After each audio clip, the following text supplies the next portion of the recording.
Hello mga kaibigan, so ito po yung tanong ni Sir Sohento. Paano po kung meron ng Union Bank? Paano po i-add yung loyalty card? Hello mga kaibigan, so for today's topic naman po ay ating sasagutin tungkol naman po sa tanong ni Sir Sohento.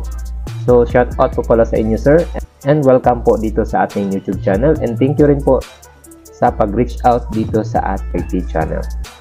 And thank you rin po doon sa mga solid subscribers natin na patuloy po na sumusuporta dito sa ating YouTube channel. So ngayong araw naman mga kaibigan ay ituturo ko naman po sa inyo kung paano ba natin ma-add ang ating Pag-ibig Loyalty Card sa UB app kahit may existing account na po tayo na naka-enroll dito sa ating Union Bank application. So wag mo lang skip ang ating video mga kaibigan para po wala po kayong ma-miss sa ating video tutorial ngayon.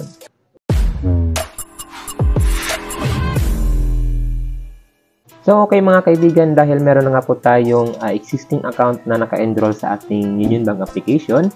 So ngayon po ay i-open na po natin ang ating Union Bank application. So ayan po mga kaibigan, nakikita nyo po na nandito na tayo sa ating dashboard ng ating Union Bank account online.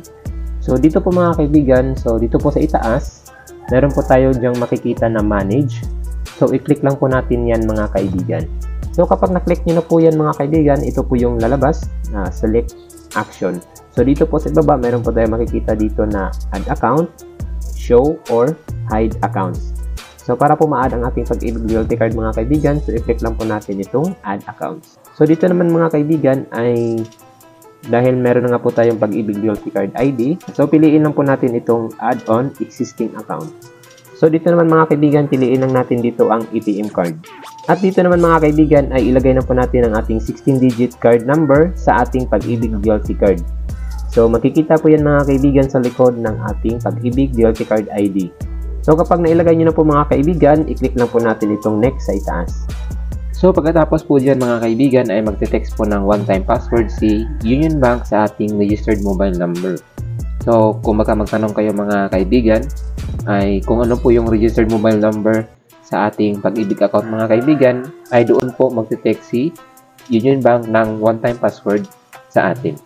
So kapag na-receive nyo na po ang 6-digit OTP mga kaibigan sa inyong registered mobile number, so ilagay na po natin dito. So kapag nalagay nyo na po mga kaibigan ay automatic na po siyang mag-next. So ayan mga kaibigan, pagkatapos po niyan, so magiging ganito na po yung ating dashboard sa ating Union Bank online. So ayan po, halimbawa makikita nyo po dyan ang inyong dating account na for example savings account or credit card account. At dyan po sa ibaba makikita nyo po dyan ang inyong Pag-ibig Loyalty Card account. So ganyan na po kadali mga kaibigan kung paano po i-enroll ang ating Pag-ibig Loyalty Card sa ating Union Bank application kahit may existing account na po tayo. So kaibigan, kung meron po kayong ibang katanungan, so mag-comment na po kayo sa ating comment section. Susubukan po natin yang sasagutin. So marami pong salamat mga kaibigan at hanggang sa muli.